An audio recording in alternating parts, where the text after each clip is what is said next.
ഈ ക്രമസമാധാന നിലയെക്കുറിച്ച് സൂചിപ്പിക്കുകയുണ്ടായി.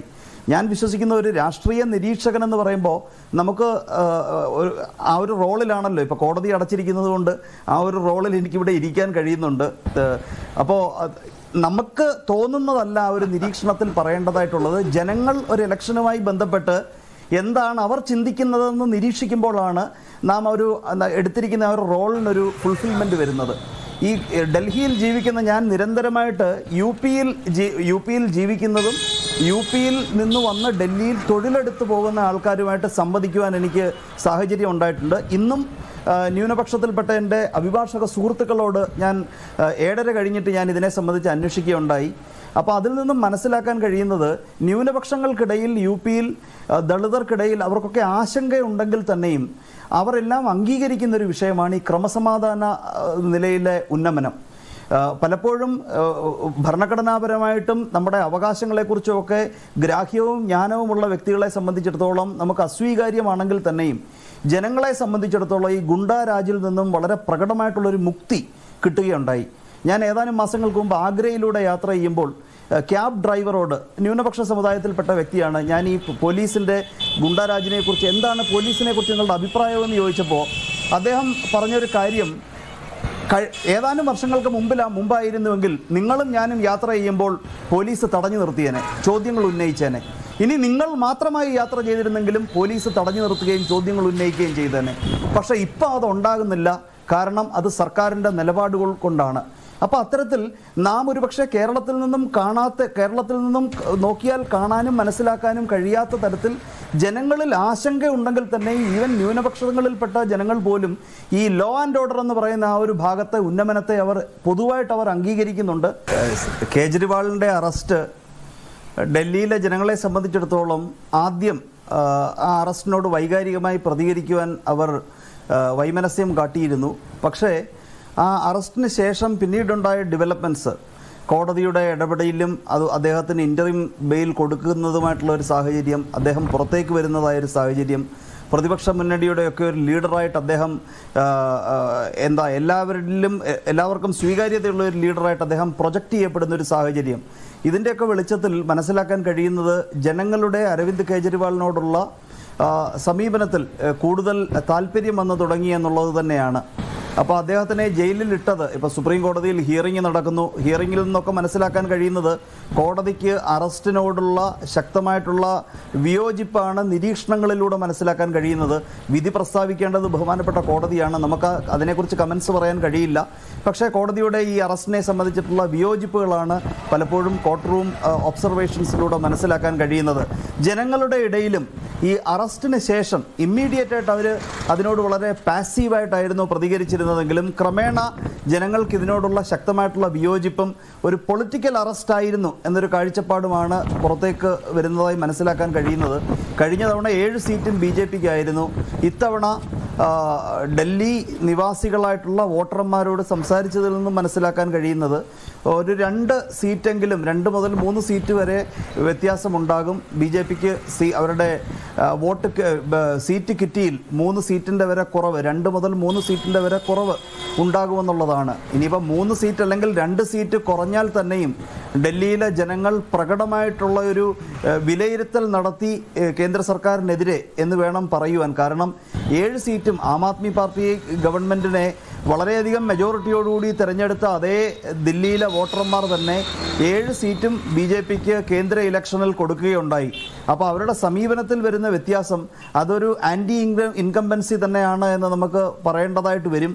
ഇവിടെ സംസ്ഥാന സർക്കാരിൻ്റെ തിരഞ്ഞെടുക്കപ്പെട്ട സർക്കാരിൻ്റെ നേതൃത്വം വഹിക്കുന്ന വ്യക്തിയെ ജയിലിലാക്കുക, അതിനുശേഷമുള്ള നടപടിക്രമങ്ങൾ, അദ്ദേഹം ജയിലിന് പുറത്തു വരിക, പ്രതിപക്ഷത്തിൻ്റെ നേതാവായിട്ട് ഉയർന്നു വരിക, ഈ ഒരു സാഹചര്യങ്ങളൊക്കെ തന്നെ ഡൽഹിയിലെ വോട്ടിംഗ് പാറ്റേണിനെ വളരെ പ്രകടമായിട്ട് സ്വാധീനിക്കും എന്നാണ് മനസ്സിലാക്കാൻ കഴിയുന്നത്. അരവിന്ദ് കെജ്രിവാളിൻ്റെ അറസ്റ്റിനോട് ജനങ്ങൾക്ക് ഒരു വിയോജിപ്പുള്ളതായി വായിച്ചെടുക്കുവാൻ കഴിയുന്നുണ്ട്. ഇതിനൊരു പുറകിലൊരു ഇലക്ഷൻ സ്ട്രാറ്റജി ഉണ്ട്. വർഗീയത നിറഞ്ഞ പ്രചാരണം ഒരു തരത്തിലും സ്വീകാര്യമല്ല എങ്കിൽ കൂടിയും, അതായത് രാഷ്ട്രീയ ബോധമുള്ള ഭരണഘടനാ ബോധമുള്ള വ്യക്തികൾക്കോ സമൂഹത്തിനോ ഒന്നും തന്നെ വർഗീയത നിറഞ്ഞ പ്രചരണം സ്വീകാര്യമല്ലെങ്കിൽ കൂടിയും ഇലക്ഷനിയറിംഗ് എന്ന് പറയുന്ന ആ ഒരു കാര്യം നടത്തുന്ന പാർട്ടികളെ സംബന്ധിച്ചിടത്തോളം അവരുടെ മുൻപിൽ കൂടുതൽ വോട്ട് സമാഹരിക്കുക എന്ന ഒരു ഒബ്ജക്റ്റീവ് മാത്രമേ ഉള്ളൂ. അതുകൊണ്ട് തന്നെയാണ് നാം ക്രമേണ യു പിയിലും ദേശീയ ഇലക്ഷൻ്റെ ഭാഗമായി നാം പ്രചരണത്തിലൊരു ഷിഫ്റ്റ് കണ്ടുവരുന്നത്. ആ ഷിഫ്റ്റ് ഇപ്പോൾ ആദ്യം രാമക്ഷേത്രം നിർമ്മിച്ചതുമായിട്ടിപ്പം അയോധ്യയിലെ യൂഫോറിയ, അതായത് അത് കൊടുത്ത ഒരു വിശ്വാസികൾക്കിടയിലുള്ള ഒരു ഉന്മാദം വളരെ ഭീകരമായിരുന്നു. എന്ന് വെച്ചാൽ വളരെ അധികം ജനങ്ങൾ സ്വാധീനിക്കപ്പെട്ടു. അയോധ്യയിലേക്ക് പോയ റിപ്പോർട്ടർമാർ പലരും പറഞ്ഞിട്ടുണ്ടായിരുന്നത്, അന്വേഷിച്ചപ്പോൾ, ഒരു ത്രേതായുഗത്തിലേക്കുള്ള ഒരു തിരിച്ചുപോക്കാണോ, അല്ലെങ്കിൽ ഇന്ത്യയുടെ മറ്റ് ഭാഗങ്ങളിൽ നിന്നും അയോധ്യയിലേക്ക് ചെല്ലുമ്പോൾ അവിടെ ത്രേതായുഗത്തിലേക്ക് തിരിച്ചു ചെന്ന മാതിരി. അപ്പോൾ അവർക്കതൊരു ഒരു സോഷ്യൽ, അല്ലെങ്കിൽ പലർക്കും അതൊരു സ്പിരിച്വൽ എക്സ്പീരിയൻസ് ആയിട്ട് അവർ കണ്ടു.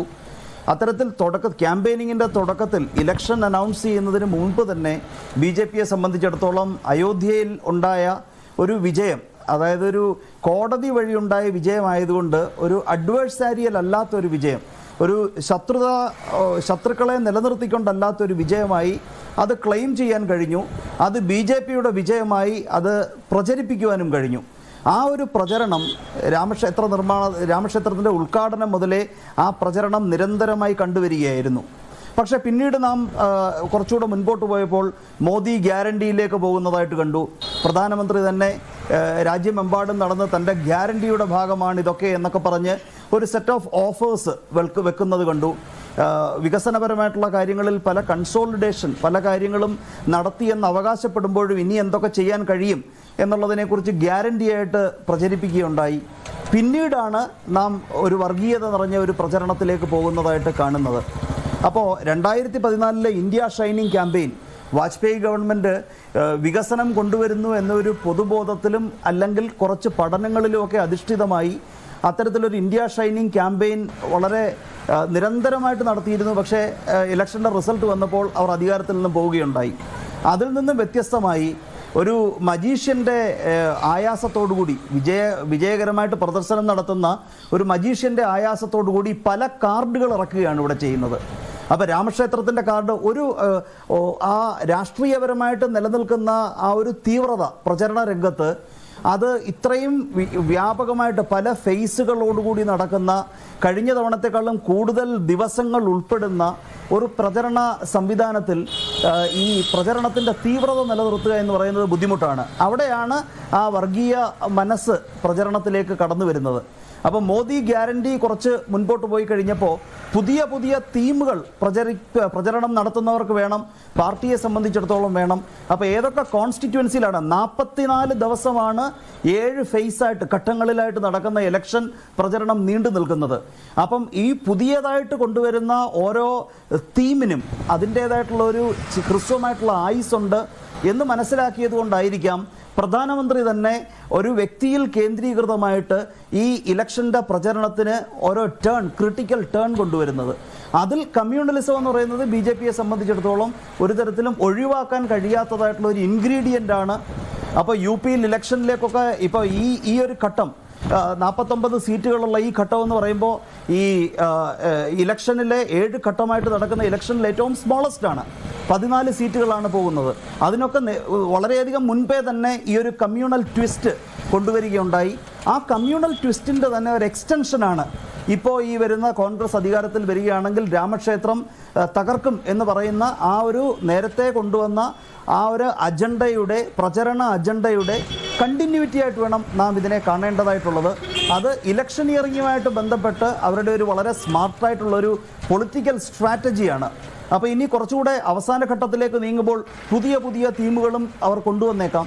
അപ്പോൾ ഇലക്ഷൻ്റെ പ്രചരണത്തിൻ്റെ ഭാഗമായിട്ട് മാത്രം ഒരിക്കലും നമുക്ക് മതനിരപേക്ഷ ബോധമുള്ള പൗരന്മാർക്ക് അംഗീകരിക്കുവാൻ കഴിയാത്ത തരത്തിലുള്ള ക്യാമ്പയിനിങ് സ്റ്റൈലുകൾ BJPയെ സംബന്ധിച്ചിടത്തോളം വിജയം എത്രത്തോളം വളരെയധികം കൂടുതൽ ക്ലെയിം ചെയ്യാൻ കഴിയുന്ന തരത്തിൽ വിജയം കൂടുതൽ പ്രഭാപൂരിതമാക്കുവാനുള്ള ആ ഒരു വ്യഗ്രതയിൽ ജസ്റ്റ് ജയിച്ചാൽ മാത്രം പോരാ, അതിനുവേണ്ട എല്ലാ തരത്തിലുള്ള എല്ലാ കാർഡുകളും പുറത്തിറക്കി പ്രചരണം നടത്തണമെന്നുള്ള ഒരു ചിന്തയിൽ നിന്നാണ് ഇപ്പോൾ ഇത്തരത്തിൽ വർഗീയത നിറഞ്ഞതും അതല്ലെങ്കിൽ ഇപ്പോൾ കോൺഗ്രസിനെ രാമക്ഷേത്രവുമായി ബന്ധപ്പെട്ട് ആദ്യം നാം മനസ്സിലാക്കേണ്ടത് ഒരു നാഷണൽ കൺസെൻസസ് ഈ സുപ്രീം കോടതി, ബഹുമാനപ്പെട്ട സുപ്രീം കോടതിയുടെ വിധിക്ക് ശേഷം രാമക്ഷേത്രത്തിനെതിരെ ആരും സംസാരിച്ച് നാം പൊതുവായിട്ട് കാണുന്നുണ്ടായിരുന്നില്ല. എല്ലാ രാഷ്ട്രീയ പാർട്ടികളും കോടതി വിധിയെ സ്വാഗതം ചെയ്യുകയാണ് ഉണ്ടായിരുന്നത്. പക്ഷേ അതിനുശേഷം ഇപ്പോൾ കോൺഗ്രസിനെ ആ ഒരു കാൽക്കുലസിലേക്ക്, ആ ഒരു ചതുരംഗത്തിലേക്ക് കൊണ്ടുവരിക വഴി വ്യക്തമായ രാഷ്ട്രീയ ഉദ്ദേശം അവർക്കുണ്ട്. ആദ്യം കൊണ്ടുവന്ന ആ ഒരു ആൻറ്റി മുസ്ലിം അല്ലെങ്കിൽ കമ്മ്യൂണലായിട്ടുള്ള പ്രൊപ്പഗണ്ടയുടെ തുടർച്ചയായിട്ട് വേണം നാം ഇതിനെ കാണേണ്ടതായിട്ടുള്ളത്. വരും ദിവസങ്ങളിലും ഇതിലും തീവ്രമായിട്ടുള്ളതോ അല്ലെങ്കിൽ നാം പ്രതീക്ഷിക്കാത്തതായിട്ടുള്ള പ്രചരണ രീതികൾ ഒരു പക്ഷേ പ്രധാനമന്ത്രിയും BJPയും അവലംബിച്ചേക്കാം. അതെല്ലാം ഇലക്ഷനിയറിങ്ങിൻ്റെ സ്ട്രാറ്റജൈസേഷൻ്റെ ഭാഗമായിട്ട് മാത്രം കണ്ടാൽ മതിയെന്നാണ് തോന്നുന്നത്. പിന്നെ ഭരണഘടന ഭേദഗതി ചെയ്യാതെ തന്നെ ഭരണഘടനാ മൂല്യങ്ങളിൽ വെള്ളം ചേർക്കുവാൻ കഴിയും. അതിപ്പോൾ 400 സീറ്റല്ല, 275 സീറ്റാണെങ്കിലും അത്തരത്തിലുള്ള നടപടികളിലേക്കൊക്കെ കടക്കുവാൻ കഴിയും. പാർലമെൻറ്റിൽ മെജോറിറ്റി ഉള്ളപ്പോൾ തന്നെയും നയപരമായിട്ടുള്ള നിലപാടുകളിലൂടെ അത്തരത്തിലുള്ള കാര്യങ്ങളിലേക്ക് ചെല്ലുവാൻ കഴിയും. പക്ഷേ കഴിഞ്ഞ 10 വർഷമായിട്ട് കടന്നിട്ടില്ലാത്ത മേഖലകളിലേക്ക് അത്തരത്തിലൊരു മെജോറിറ്റിയുമായിട്ട് ഭരണഘടനാ മൂല്യങ്ങളിൽ കൂടുതൽ പ്രകടമായി വെള്ളം ചേർക്കുവാൻ BJP ശ്രമിക്കും എന്ന് തോന്നുന്നില്ല. കോൺസ്റ്റിറ്റ്യൂഷൻ ഭേദഗതി ചെയ്യുക, അംബേദ്കർ വിഭാവനം ചെയ്ത മതനിരപേക്ഷ മൂല്യങ്ങളും മറ്റ് ആധാരശിലകളും മാറ്റുക എന്നുള്ളത് ഏതാണ്ട് അസംഭവ്യം തന്നെയാണ്.